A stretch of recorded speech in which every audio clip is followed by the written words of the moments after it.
देखो हम ये जानते हैं एटम किसे कहते हैं, ठीक है भाई। दूसरा हम ये भी जानते हैं मॉलिक्यूल किसे कहते हैं। अब एक और नाम आता है जिसको बोलते हैं आयंस।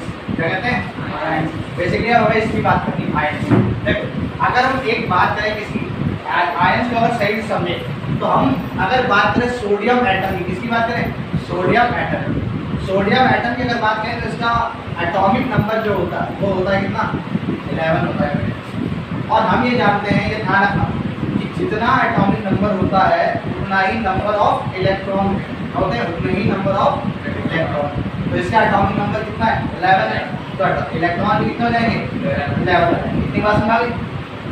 एक वर्ड आता है इलेक्ट्रॉनिक कन्फिगरेशन। क्या आता है? इसको बोलते हैं इलेक्ट्रॉनिक कन्फिगरेशन। Electronic configuration. अब ये जो इलेक्ट्रॉनिक कन्फिगरेशन इसको शॉर्ट में ईसी कहते हैं। इसमें क्या होता है? इसमें इलेक्ट्रॉन को भरा जाता है उनकी सेल्स, इसमें भरा जाता है सेल्स। तो अगर 11 इलेक्ट्रॉन तो याद रखना पहली सेल में मैक्सिमम 2 इलेक्ट्रॉन भरे जाएंगे। कितने भरे आएंगे? 2 भर दिए। अब बचे कितने? 9 बचे। तो जो दूसरी सेल अब आएगी उसमें कितने इलेक्ट्रॉन भरे जाएंगे? 8 भरे जाएंगे। तो 8 भर दिए। अब कितने बचे? एक बचा। अब एक जो बचा उसको आखिरी सेल में भर देंगे, ठीक है।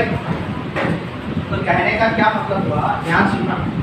तुम्हें क्या चीज़ याद रखनी, ये बात याद रखनी है कि पहला 1 से 20 तक 1 to 20 जो एलिमेंट है उनका क्या याद रखोगे तुम? एटॉमिक। अगर एटॉमिक नंबर तुम्हें मालूम चल गया तो तुम्हें इस बात का भी मालूम चल जाएगा कि इलेक्ट्रॉन की संख्या कितनी होती है किसके अंदर? उनके एटम के अंदर। और एटम के बारे में तुमने एक बड़ी अच्छी चीज़ पढ़ी होगी। एटम जो होता है उसको इलेक्ट्रिकली न्यूट्रल कहते हैं। एटम को क्या बोलते हैं? और कभी भी कोई पूछेगा तो यही बोलोगे एटम क्या होता है? Electrically neutral. दूसरा अगर कोई पूछ ले कि एटम को इलेक्ट्रिकली न्यूट्रल क्यों कहते हैं तो कह देना कि नंबर ऑफ प्रोटॉन बराबर होते हैं किसके? Number of electron. इसीलिए एटम को किस नाम से बुलाते हैं? इलेक्ट्रिकली। बात समझ आ रही? अब ध्यान सुनो। अब तुमने 1 से 20 तक की एटॉमिक नंबर पीरियोडिक टेबल याद कर ली है। तो अगर हमने बात की किसकी? ऑक्सीजन की बात। किसकी बात की? ऑक्सीजन। ये जो ऑक्सीजन है इसका एटॉमिक नंबर होता है 8। कितना होता है इसका एटॉमिक नंबर? 8 होता है, ठीक है। अब इस बात का तुम्हें और एक बात का ध्यान रखना है, क्या कि जो इलेक्ट्रॉन को भरा जाता है, filling of electron, filling of electron in a shell. Shell माने कि जो इलेक्ट्रॉन यहाँ पे इलेक्ट्रॉन पाए जाते हैं, ठीक है। तो जब इलेक्ट्रॉन को भरा जाएगा सेल के अंदर तो जो इसका एक रूल है 2n²। क्या रूल है? 2n²। ये 2n² जो है वो मैक्सिमम इलेक्ट्रॉन प्रेजेंट इन कितना इलेक्ट्रॉन पाया जा सकता है किसके अंदर? या कितने इलेक्ट्रॉन को फिल कर सकते हैं? कितना इलेक्ट्रॉन को फिल कर सकते हैं किसमें? सेल। तो जो पहली सेल है तो n की वैल्यू 1 रखो, यानी कि फर्स्ट सेल की बात कर रहे हैं। n की वैल्यू मतलब फर्स्ट सेल। क्या हो जाएगा? First shell. तो पहली सेल में कितना इलेक्ट्रॉन मैक्सिमम भर सकते हैं? जैसे ही रखोगे तो 2 × 1 का स्क्वायर कितना आ जाएगा? तो 2 इलेक्ट्रॉन। तो पहली सेल में कितने इलेक्ट्रॉन भर सकते थे? 2 से ज़्यादा नहीं भर सकते हैं। तो दूसरी सेल में पूछ गए, दूसरी सेल का मतलब n = 2। और यहाँ पर ये क्या हो जाएगा? Second cell. जो n है वो 2 है तो यहाँ क्या हो जाएगा? 2 × 2 का स्क्वायर 8। 2 का स्क्वायर 4 × 8 इलेक्ट्रॉन। तो अगर आपके पास 8 इलेक्ट्रॉन है या 8 से कम इलेक्ट्रॉन है तो कहाँ भर देना? दूसरी वाले सेल में। इसी तरह थर्ड सेल की बात करते हैं। थर्ड सेल का मतलब n = 3 और इसका मतलब क्या हो जाएगा? 2 × 3 का स्क्वायर। तो 3 का स्क्वायर क्या हो जाएगा? 9 × 3 18। तो थर्ड सेल में कितने इलेक्ट्रॉन भर सकते हो? 18 भर सकते हो। अगर बात करें फोर्थ सेल की तो फोर्थ सेल में कितना भरोगे? n की वैल्यू 4, 2 × 4 का स्क्वायर ये हो जाएगा 32। मैक्सिमम कितने इलेक्ट्रॉन भर सकते हो? 32। इतनी बात सुना गई। इसी के आधार पर हमने क्या कर दिया? Electronic configuration. किसका? किसी भी एलिमेंट के एटम का। अब कोई हमने क्या ले लिया? ऑक्सीजन ले लिया। ऑक्सीजन का एटॉमिक नंबर कितना है? 8 है। कितना है? 8 है। अब इसकी इलेक्ट्रॉनिक कन्फिगरेशन लिखनी क्या लिखनी है? तो टोटल जितना एटॉमिक नंबर उतना ही क्या होगा? Number of electron. तो ऑक्सीजन का एटॉमिक नंबर 8। इलेक्ट्रॉन की संख्या कितनी हो जाएगी? 8 हो जाएगी। अरे आएगा सब में, जितना एटॉमिक नंबर होगा उतना ही इलेक्ट्रॉन आएगा। तो ऑक्सीजन का एटॉमिक नंबर कितना है यहाँ पर, देखो ऑक्सीजन का एटॉमिक नंबर 8 है, इलेक्ट्रॉन कितना होगा 8। अरे आएगा सब में, जब 8 इलेक्ट्रॉन हो गए तो पहली सेल में कितने इलेक्ट्रॉन बढ़ सकते हैं 2, तो 8 है तो 2 तो बच सकते हैं, तो 2 लिख दिया।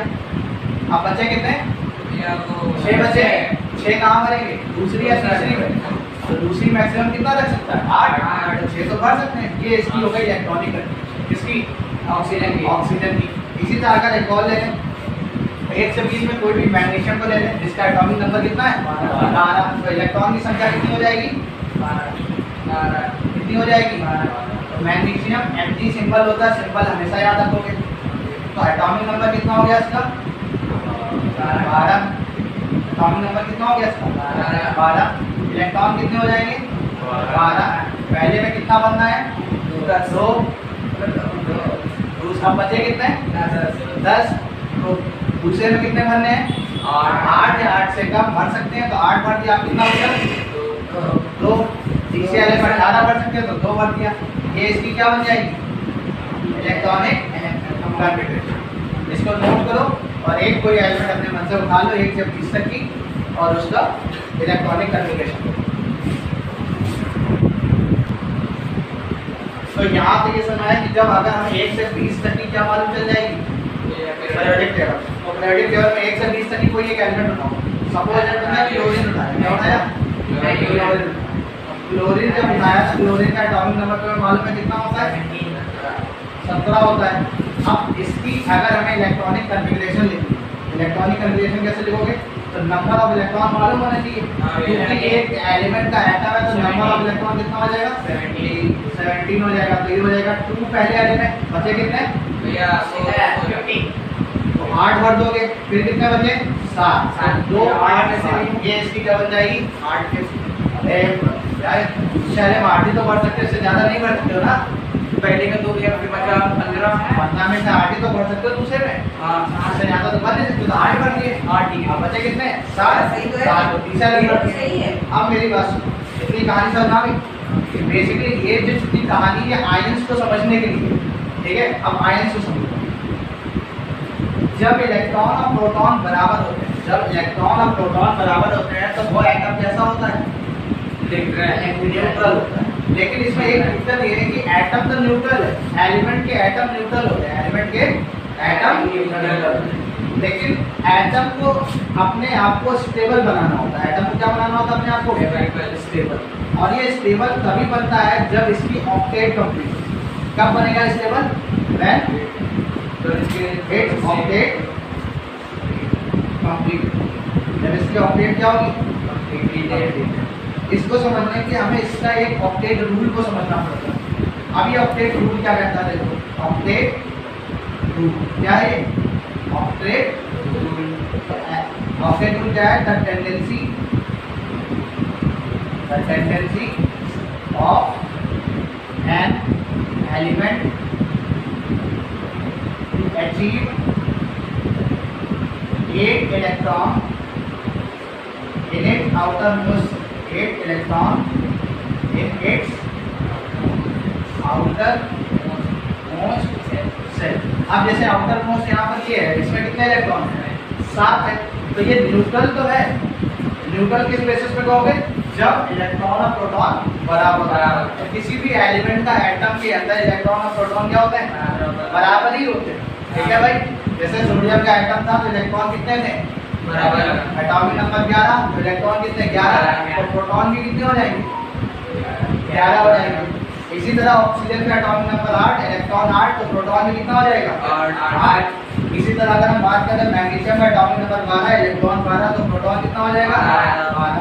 तो जब ये सब बराबर होते हैं तो हम उस एटम को किस नाम से बुलाते हैं इलेक्ट्रिकली न्यूट्रल।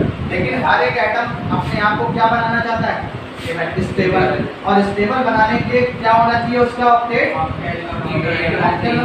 कंप्लीट होनी चाहिए। और ऑक्टेट कंप्लीट करने के लिए वो इस रूल को फॉलो करता है। वो रूल क्या है, tendency of an element to achieve 8 electron in its outermost cell.